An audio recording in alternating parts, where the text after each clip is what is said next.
through the Big East, and their head coach, Ed Cooley, joins us now. Coach, welcome. How are you? I'm doing great, Mike. How are you? Great to hear your voice, big guy. Yes, great to hear your voice. I was watching the other day. I was at the game. I saw you guys play Seton Hall, as a matter of fact, and that was a good.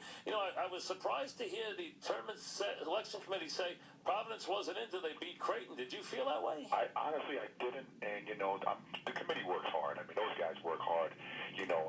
But I think it's crazy to even say that, because after the Seton Hall win, we would have had 12 Big East wins. I mean, 12 league wins. Not just a big, but 12 league wins. And it's not like we played bad this year. It's not like we had a bad loss.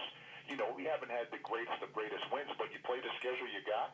I thought we played a pretty competitive non-conference schedule. Not the most difficult, but difficult enough for where we are with our program. I'm happy to be in it. We don't need to talk about it because we're in the tournament. We're excited to be in there. Looking forward to the opportunity to play in Carolina. I'm just excited to be there. So we'll make the best of it. What did it mean to win the Big East? Goosebumps, man. Goosebumps. I felt prideful. I felt proud. Like I said before, I thought of my boy Al Skinner, because that's the last time we won a championship in the Garden when I was at Boston College with Coach. And his words were in my head the whole time I was preparing our team. It was awesome. A dream come true for me, and I hope it's one of many, I hope, in my career. A very big win for Ed Cooley and the Providence Friars, a program that obviously has an historic background, and now they get to play another titan of the sport, one of the real titans of the sport in North Carolina. So Providence is a storied name, especially in Eastern basketball. Now you get a chance to go take on North Carolina, which I'm sure is a thrill for your kids. It's a thrill for us, and we're playing against a Hall of Fame coach, national championships there at that school. They have great players, unbelievable length around the rim. I've already watched 4 of their games. I'll probably watch their last 10 to get a feel of flow, what they want to do in certain situations, sideline, baseline, out of bounds, full court situations.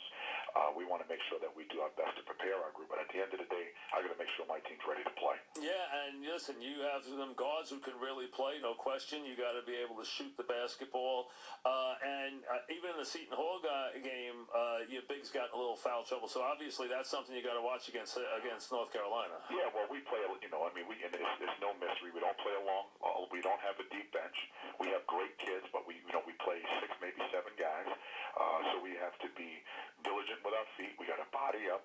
We can't have dumb fouls, and we got to make sure we keep people off the foul line. So it's a great opportunity for our kids in our short tenure here at Providence, and I'm excited about getting to that blue carpet. I called it the whole year, Mike. We wanted our kids to be on that blue carpet because when you look around the buildings during tournament play, everything's blue.